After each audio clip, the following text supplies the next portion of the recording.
Namo tassa bhagavato arahato samma sambuddhassa. Namo tassa bhagavato arahato samma sambuddhassa. Namo tassa bhagavato arahato samma sambuddhassa. Buddhang dhammang sanghang namasami.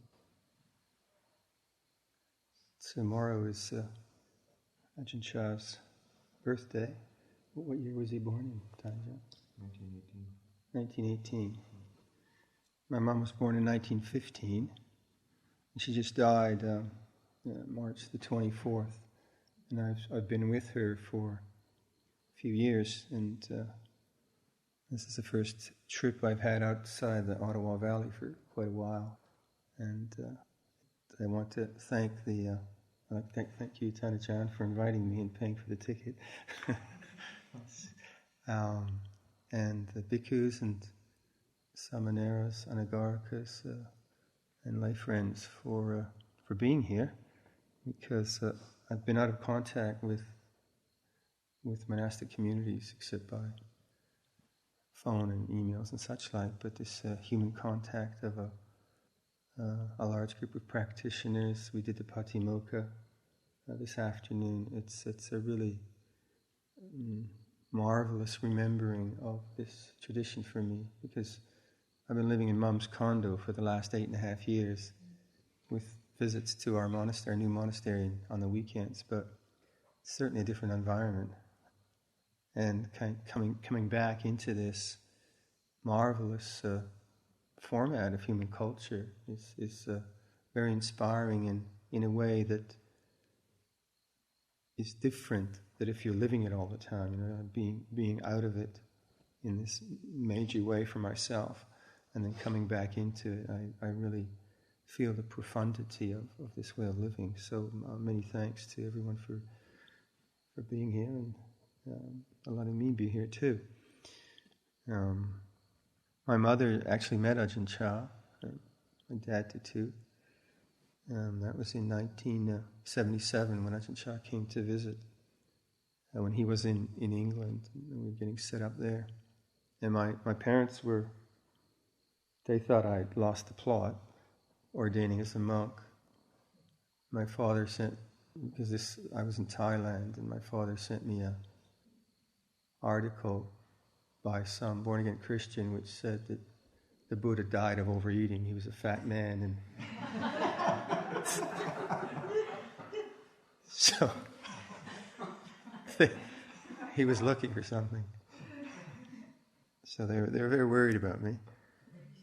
So I had been in Thailand, and then they came, and then we were setting up in England, in London, and so my parents came, and my mother met Ajahn Chah, and she was really, she really thought I got lost in a sect or something. So she wasn't really open-hearted to this whole thing. She's a good woman. She's an open-hearted woman, but she was naturally afraid for her boy. And interesting what Ajahn Chah said. He said to her, your son is safe now. And she was like, she didn't believe it. But she saw it was true after a few years. And my dad came around too, so it's a good story. But Tanajan asked me to maybe reflect a bit on my sense of Ajahn Chah, and how he affected me and how I knew him. Oftentimes the question, people would ask me, who was Ajahn Chah? I have no idea. I mean, he was so beyond my comprehension. I have no idea. So what I can reflect on is more what he drew out of me, what a human being can draw out of you, and it were very good things. I think the sense of deep affection I had for him, deep sense of love for him, because I don't know why, but they're just so attracted to him in this very heartfelt way that basically whatever he asked of me, I had total trust in what he would ask of me, and so it was this kind of trusting, heartfelt, but also fearful relationship, because I was afraid he could read my mind, which was not in good shape. But this this hard to describe total trust in someone where whatever they tell you, you really listen. You really listen. Why is he saying that? And then you really try to fulfill it. Was a great spur for developing practice, for taking on the training, the suggestions he would make. I was really grateful that he actually took the time to make a suggestion to me, or to poke fun at me, or whatever he would do. So maybe, I remember one time I pushed a spittoon with my foot, which is gross in Thailand. It's like only big clunky Westerner would do that. But the way he trained me, he said, "It's not beautiful." Nice way to train. Rather than you slob. Get your act together, So it was a kind of lovely indication of a training which was beautiful, which was graceful in its refinement, rather than harsh in its discipline, harsh in its demands, harsh in its prescriptions and protocols and all of that, but rather beautiful. And like most Westerners, I was tall and gangly and had no sense of bodily space, and it walked in front of people's noses and all of that. And and then watching, say, Ajahn Chah, he was the most beautiful walker. And he really was regal. He was never in a hurry. His back was always straight. He was like this, like the Queen Mary, just moving around the monastery. And that was a big part of the teaching, just watching your teacher and watching how he moves and behaves had a kind of visceral effect on my mind, and I think all of us. A visceral effect that one carried into the way one tried to walk, or the way one did one's things. I think that reflecting back on much of my monastic life has been on the edges of Buddhist humanity. I've ended up in New Zealand and in Ottawa and in England before Buddhism was that strong. So I've always been on the edges of the Buddhist world. So it's good to be back in Buddhist Central again. It's a good solid Buddhist core. But one of the things I've obviously contemplated a lot is culture, and how can one present the Dhamma in a way which is culturally relevant and significant and appropriate. That's been a lot of my reflection, whether it was New Zealand and Canada or England or where. And one of the things that really impressed me about Ajahn Chah, he really knew his culture. He knew his place in his culture. He knew his power. He knew how to use his strengths. He knew his position in that society in a way for enormous good. But he wasn't parochial. He wasn't provincial. And he really had a cosmopolitan mind. And I saw that. I mean, I saw his what should I say? His cultural genius, perhaps, in Thailand, where a farming person would come and he would talk their language, not talk down to them, but talk their vocabulary and their idiom and so on. And then some posh person from Bangkok would come and he would talk their idiom, and a Westerner would come. This tremendous kind of empathy for people, power in his own culture, but not parochial. And that was impressive. And when we were in London in '77, and when one always watches one's teacher, we're always being watched, aren't we? So again, watching how does he do this? So we went to Adana. Nora was an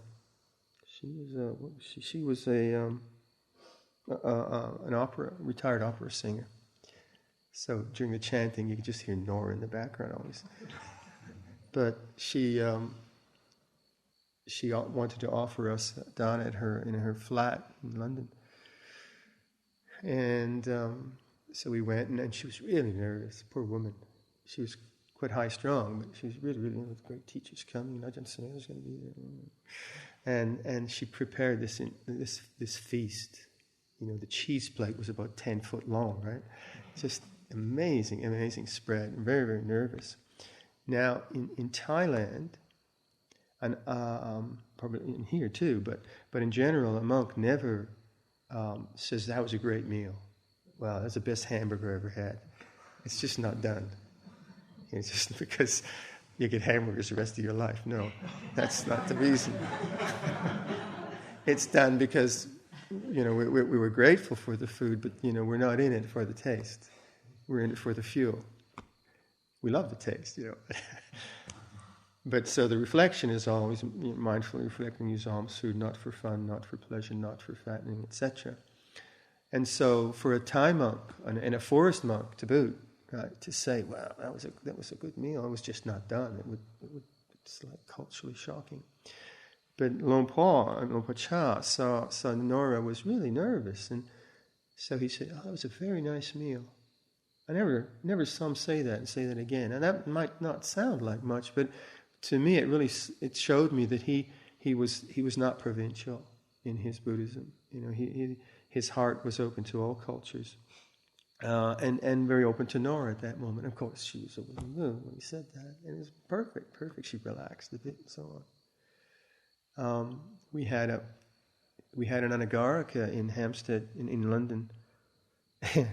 Jerry, and Jerry's very ill now. He's got MS, but Jerry was our first Anagarika, and Jerry was a smoker. He rolled his own and so on, cigarettes. And Jerry tried to quit smoking once, and he had a fight in the kitchen with another Anagarika. So Ajahn Sumedho forbade him to quit smoking.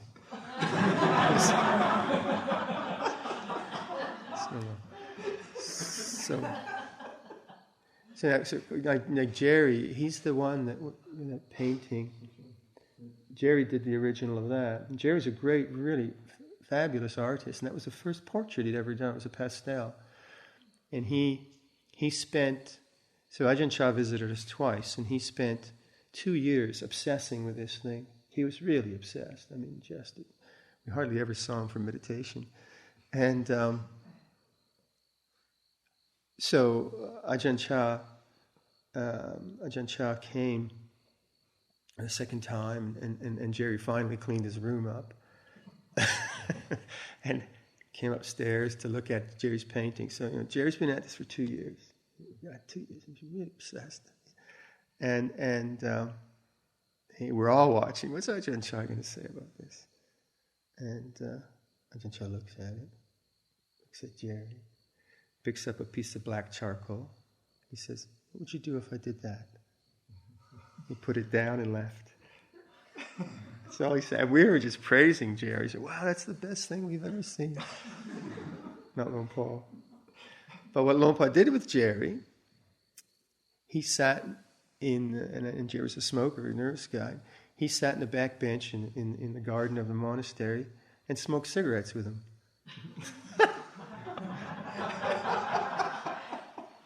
Jerry would roll, and they'd both be sitting he was a very elegant smoker, Ajahn Chah. And they'd both be puffing away. This is the spiritual master, right? Like smoking now, you're a leper if you smoke. But he was it was the best thing for Jerry, because it was beautiful, because Jerry was really relaxed, and this great kind of loving feeling between him and Ajahn Chah. It was beautiful. It's just it was really, really... So this kind of sense of a being who, George Sharp called him a shogun. He's really powerful, really kind of mountain man in his own culture, and you knew it, and he knew it, and so on. But he wasn't stuck in that. He was really, really cosmopolitan, and maybe that's why we Westerners ended up staying there, because I think he liked us. We were so eccentric and weird and strange, and but we were really hungry for Dhamma, and we asked questions, and we were diligent. We worked hard, and we still do. We continue to. So that's one of the things I've reflected a lot, being away from Thailand and just kind of trying to, get monasteries going and all the rest of it, is how lucky I was to live in a monastery where the leader, he understood his culture and he could lead in a way there was no confusion, because that's one of the difficulties of starting a monastery in these different kinds of cultures. This is sort of cultural confusion, issues about bhikkhunis and monks and all these things which we face now in these cultures. There's a lot of confusion, hard to understand, these kind of clashes of cultural values. And I mean, Thailand was a monoculture in that sense, so there's also a lot of clarity there. But his sense of how to do it, how to train, how to give us a space to train, how to instruct, was just so clear. So a lot of the cultural doubts, which sometimes monastics face in different kind of situations, wasn't there. There's a lot of clarity, and that's very, very helpful. I only really understood that, I suppose, later, but certainly I felt it there.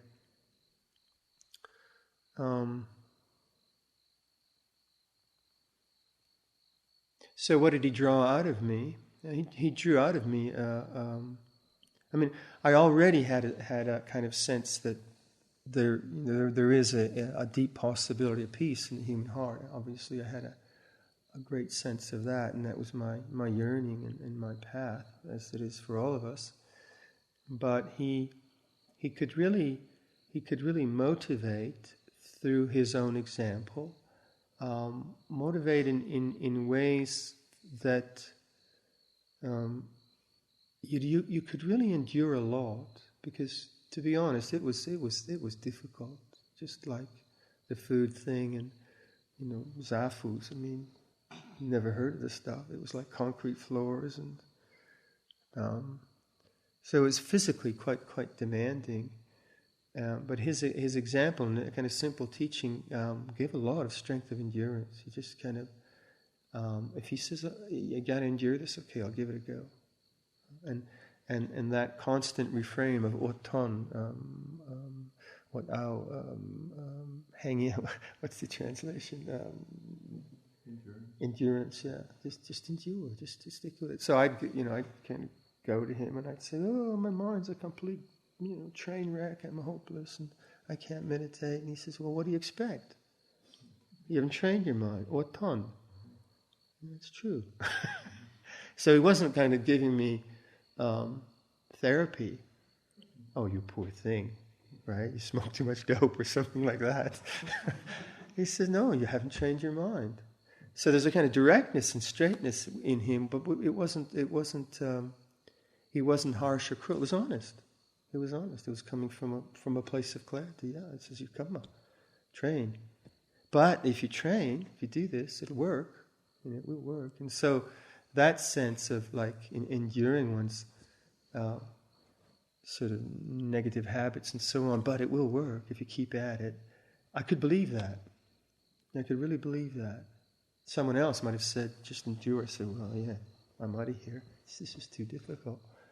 So that to have that kind of strength of faith from another person, where the faith comes from you because of the other person's clarity and strength and confidence and direction. So that goes a long way. That goes a long way. I think also just like seeing how Ajahn Chah could handle all kinds of social situations, because he was always asked to handle different situations. I saw, I think very quickly, that monastic life wasn't just a kind of meditation technique. That it was a lifestyle, and here was a man who lived a fully social engaged life, fully connected to the issues of his own people and cultures and so on, and yet was a powerful meditator. So that sense of his social relevance was strong for me, and the way he would handle social situations from his monastery. It's not like he went out and was a social activist. His activism came from just being with people as they came to him. There was one very, very interesting incident where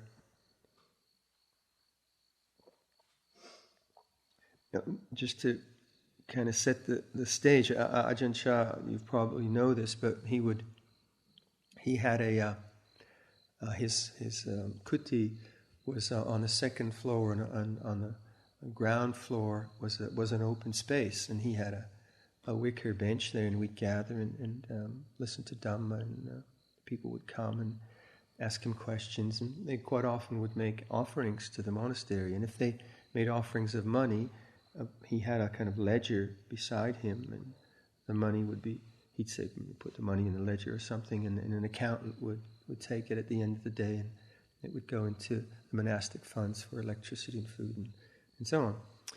So one day, the big bell rang, and at an odd time, and so we all gathered in the sala, and Ajahn Chah reported that someone had stolen the money from the ledger.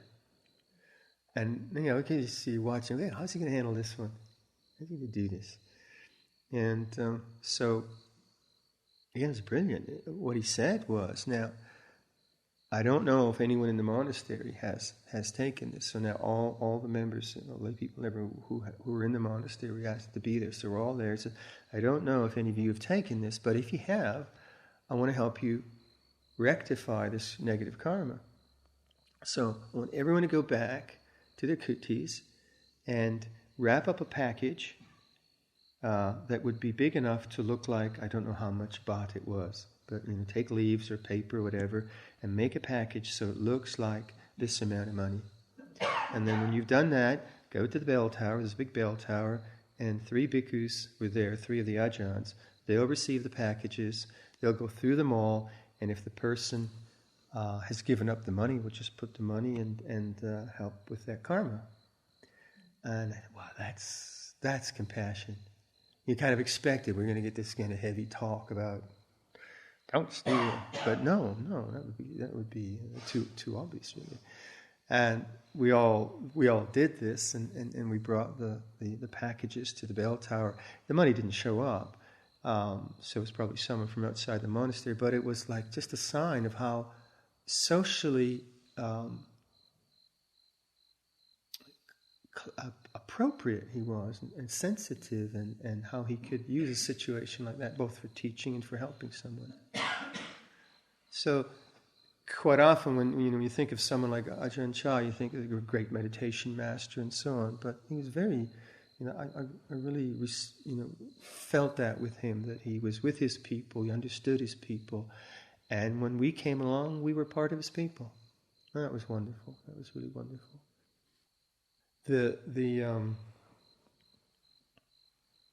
The unseen part of Wat Bapong was just the way it functions as Abhayagiri functions. Like you don't, when you come here and you practice, you don't kind of realize what it takes to create this kind of beautiful form of human culture.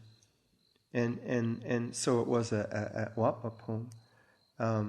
I arrived, I ordained as a samanera in Bangkok, and my teacher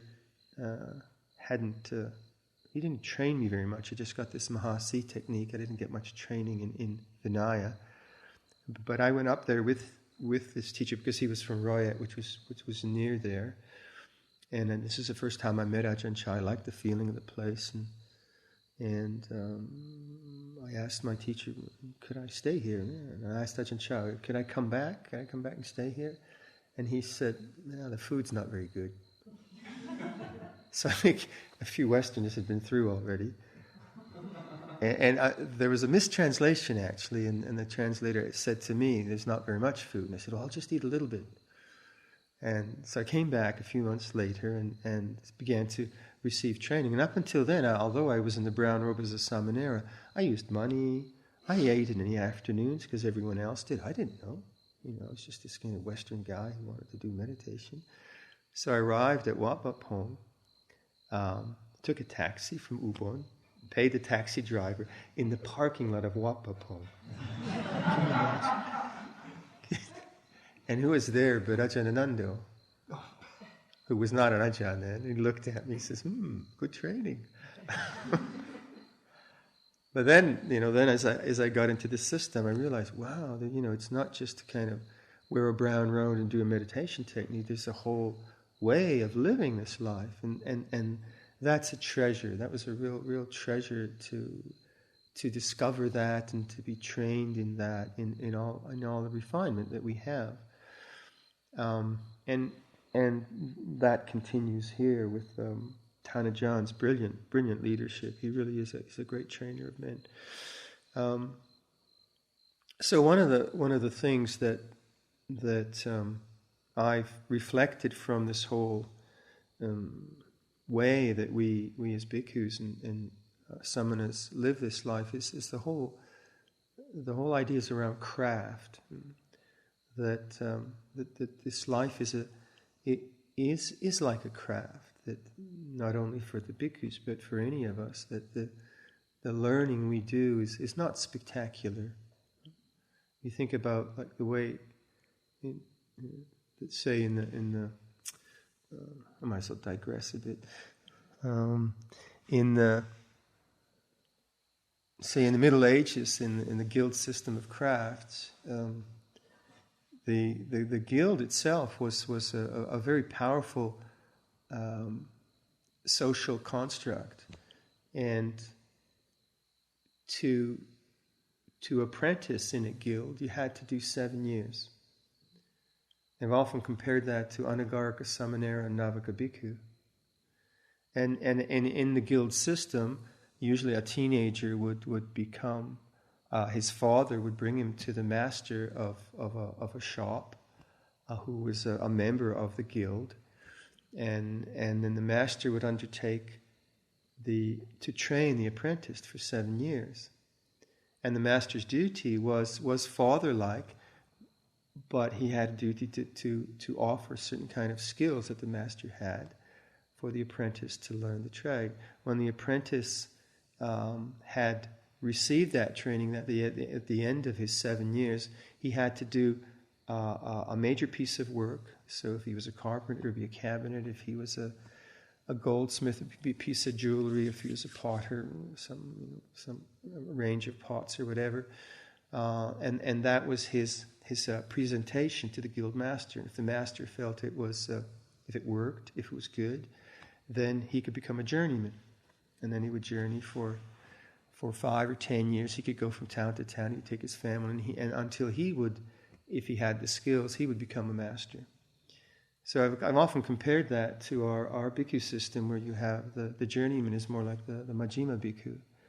After 5 years, monks want to kind of, try out different teachers, try out different situations, and then perhaps after a while they also are invited to set up a place and try to train other monks. That's quite a nice model. I like to think of that, of craftsmanship, of the craft of the heart that we are engaged in. Say, I took care of my mom for 8.5 years. She died at 94, so I got there when she was 85. And I had never taken care of a little old lady. I lived in a condo, and there was a lot of fumbling and so on. But the learning became the craft of caring. How do you care for someone? The training I have as a monk, from the training that we get in taking care of each other and taking care of sick monks, it was tremendously helpful. Taking care of our seniors, but craft. If you think about how do you learn something, if you've never woven or if you've never done any woodwork, how do you do it? How do you do it? Well, you just have to pick it up, don't you? You just have to kick it a bit or move it a bit or do something with it. And in that engagement with it, you see something. Like if you've never meditated, and they say, okay, now watch your breath. And your mind's all over the shop and your knees hurt and so on. But you pick it up and you start to engage with it. And in the engagement with it, you begin to see, and that's insight, isn't it? And that's what craft is about. This craft is you're asked to throw a pot. You've never done it, and you can't lift the clay, or It keeps getting floppy, and then your hands start to get some kind of even. I've never done potting, but your hands must get some kind of even pressure, and until it starts to rise, and that's a kind of insight. But the insight is visceral, isn't it? It's something in your body, not just because the master told you. The master was helpful, indicated too much pressure from the left hand or whatever. But you do it, and it starts to grow. It starts to grow. But then the next one you do, of course, it flops. So the craft is one where you keep doing it, until it becomes a part of you. This kind of explicit knowledge in the beginning. It's external knowledge. It's someone you've read or so on. And then in your doing, it becomes a part of you. It's implicit. It's in you. And that's, I think, the craft of meditation, or the craft of monastic life. In the beginning, people tell us, we read the Vinaya, we read books and so on, and then we do it. And we suffer and we fail, but we keep doing it. And we get insights, don't we? Yeah. And then we forget. That's really embarrassing. Or painful, even. And then we remember again. And then we remember, and we remember, and then it becomes a part of us. And that's, I think, the craft of the spiritual life. The things that we are, we're all dealing with our own angers and fears and difficulties with samadhi and personal histories and the whole 9 yards of it. Sometimes you don't know what to do. You don't know how. But the indication is, I am suffering. Something's not working here. And how do you deal with it? Well, you have to pick it up, don't you? To kick it a bit or try something. It doesn't matter what you try. Moral, you can stay moral and so on, within the precepts and so on, but in that kind of internal work we do, just that capacity to engage something. And this is, of course, the first noble truth, to understand suffering, to stand under it, to engage with it rather than, oh God, I'm suffering again. What is it? What does it feel like? And that engagement is really the I think the hub of our spiritual life. It's that kind of reflective capacity where we're not just trying to become something that we've read or trying to get rid of something which we think is inappropriate or bad, but we're engaging with the very feeling of human suffering. It takes a lot of courage, it takes a lot of honesty, it takes probably a lot of failure. You try, and then finally just, okay, I'll look at it. When all else fails, read the instructions. And quite often we've kind of just, we try very hard to become good or to get rid of our anger, and then it doesn't work. And then we engage it. What is it? What is this sense of suffering? How does it arise? And what are the patterns? And how does it feel in the body? And what if I choose to do this? What if I try that? And that's how insight works. It's a very, very kind of natural process. And the more, and our training, as bhikkhus, it's like a kind of craft workshop where you have, where we're given these requisites, and in a really beautiful environment like this, we're part of a community that is in training. And the interesting thing about community is it both makes you and you make it.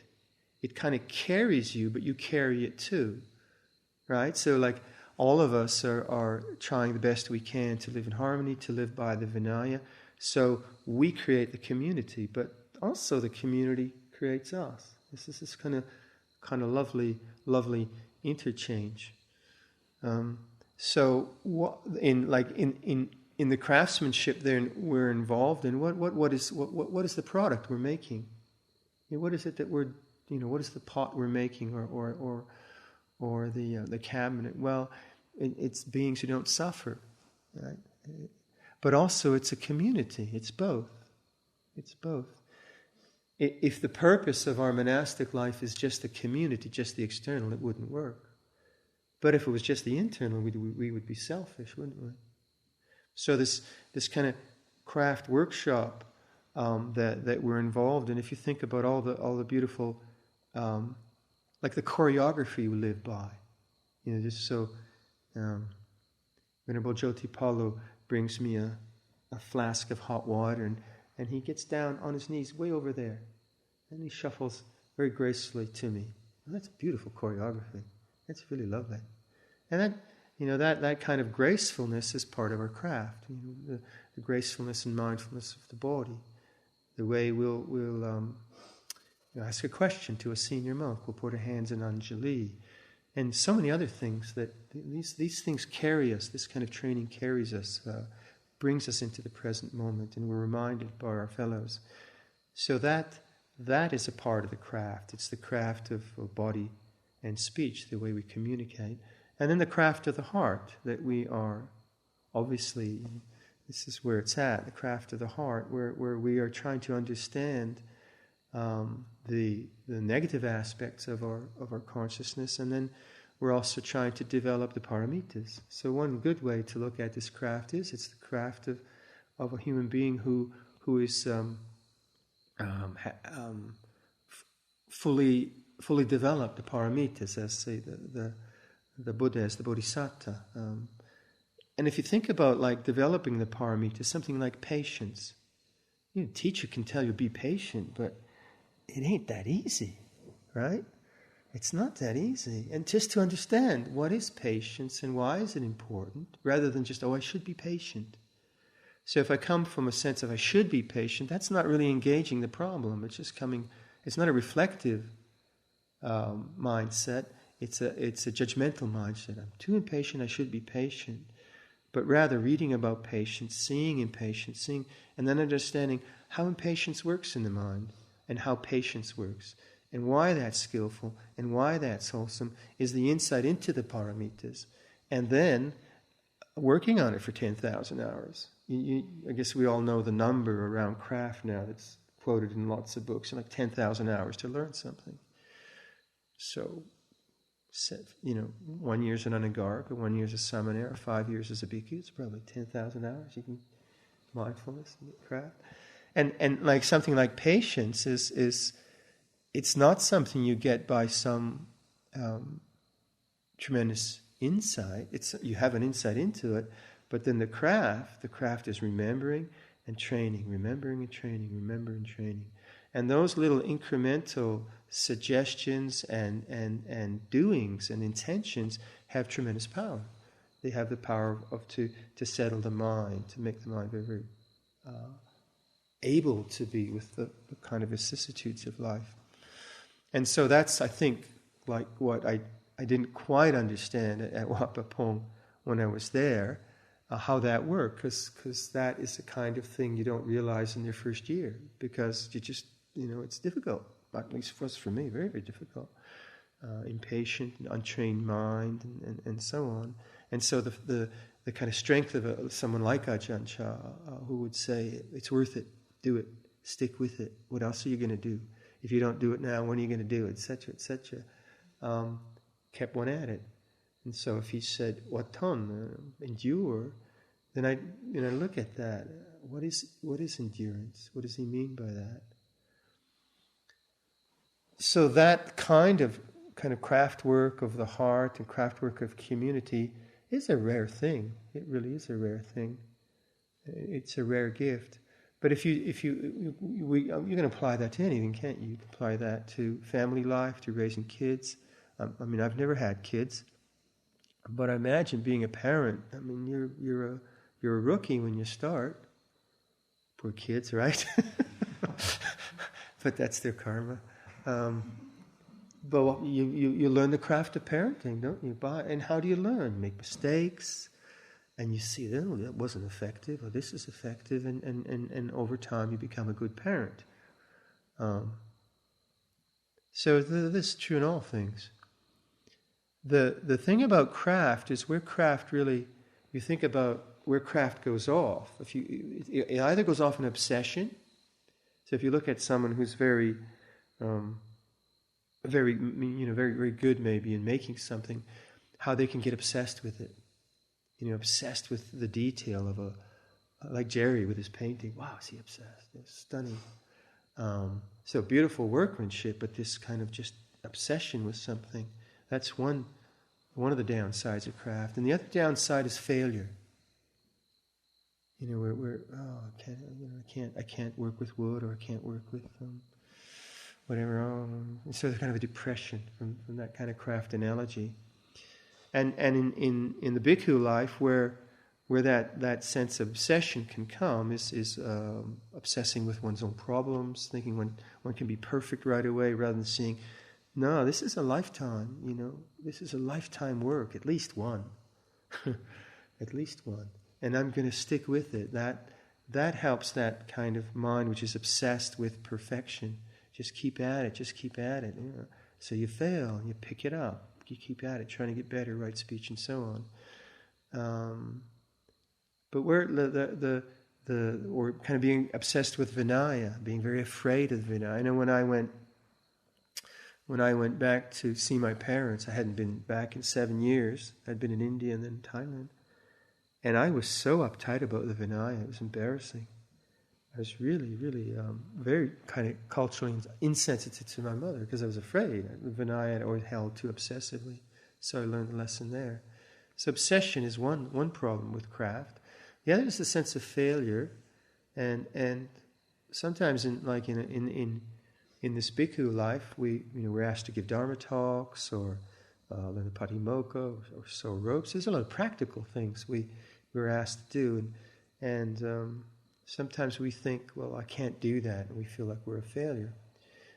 But the heart of it is not that. It's not like being a good dharma speaker or being a great patimokkha chanter. Those are great things to be able to do, and so on. But rather, it really is the liberation from suffering, and that can happen in the midst of a bad dharma talk. It can happen in the midst of doing a really pathetic patimokkha.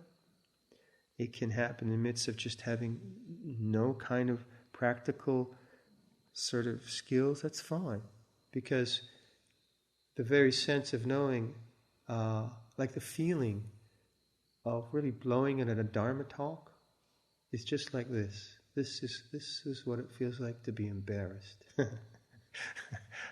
Or this is what it feels like to, whatever it is. So the real nub of this is the reflective mind. If we don't have that, then there's failure. If we don't have the reflective mind which can witness to the way things are, contemplate the way things are, have that sense of distance, then there's failure. It's not going to work. So that's the real crux. And these other things that we do, these are lovely, like gifts that we can give to our communities, but they're not real the heart of it. We do the best we can. So just to close, I need to give my funny story. Everyone has Ajahn Chah funny stories, so it's around the patimokkha, and were you there for that one? Maybe not. Were you? You missed that. Okay, this is a famous story. So if you've heard it, be patient. So, patimokkha. Now, I had learned it in my first vasa, and I had learned it in another monastery. Patimokkha, for those who don't know, it's a kind of 45-minute Pali tobacco auction, which we rattle off in breakneck speed, and it takes a bit of work to learn it. So I had learned it, and the way, and then I went to Wat Pah, the main monastery, Ajahn Chah's monastery, and the way, if I have it right, the way that Ajahn Chah would kind of play it before the patimokkha, he would ask maybe some really old monk who had just ordained, about 65 years old, who was never going to have the strength maybe to memorize it, and he'd just kind of poke fun at him and say, "Have you learned it yet?" And, "Well, not yet, Lord Paul." Everyone would chuckle. And then he'd ask the young monks to kind of motivate them to learn. "Do you know it yet?" "Well, getting there, And then he'd ask probably a Majjhima monk and say, "Okay, you do it." So I was there, and he hadn't seen me for a while. I was at Thamsaint Pet, and so he asked the old monks, and he asked me. And I said, "Yep, I can do it." "Oh, no, you can, huh? All right." So I chanted, and I was so nervous. Oh, God, I mean, I was so nervous. Anyway, I did it. Pulled it off, right? And I was feeling pretty good. And he praised me. And I was even feeling better. Ooh, yeah, the teacher's praising you in front of all the monks. I'm a junior monk. So I was on kind of cloud 9 for 2 weeks. 2 weeks passed under Patimokkha. And I studied it again, and I was ready. He, now this time, he didn't ask the old monks. He didn't play that. He said, V, get up there. Okay. So he called me Nanvi. I was a bhikkhu, but he called me Samanera V. That's another story. So then and he tugs on my sangati. He's behind me. He's sort of beside me. He tugs on my sangati, and he says to one of the ajahns, "Don't these Westerners ever wash?" This guy stinks. This is serious. I'm trying to concentrate on this, and I'm getting, and he did this for the whole thing. Like the whole thing. I don't know if he started to chew betel nut or fiddling around and talking with Ajahn Liam, and I just lost my concentration. It's just like, and I'm getting angry at him and losing my concentration, and I must have taken an hour to do it. And I was just totally crestfallen, embarrassed. And he, and he smiled, praise and blame, huh?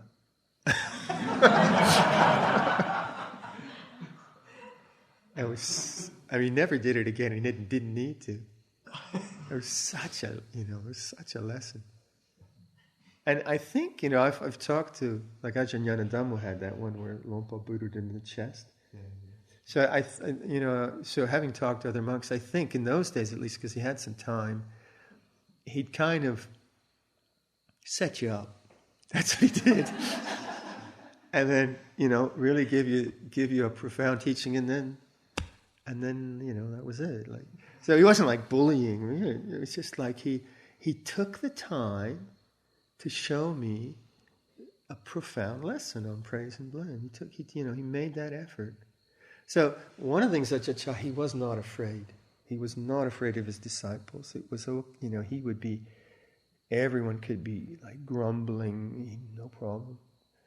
We had one long, he could sometimes give these long talks. I mean, they were long. They were really long. And I remember one time, we were sitting, the candles had gone out, and I was just droning on. I didn't understand what he's talking about. The knees are killing me. And there was a new samanera in the monastery. And we had these big grandfather clocks. Grandfather clock was bong. The samanera gets his flashlight and flashes it across the sala to look at the time.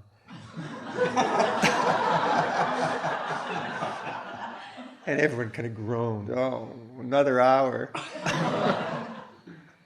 But he wasn't, there's no fear in the man. I never sensed it. So this fearlessness allowed him a clarity combined with compassion. Because like I started this talk, I had tremendous love for him. And I felt that right off, this tremendous affection for this man. And he drew that out of me, didn't he? He drew that out of me, all these things. So this combination of like profound compassion, but fearlessness,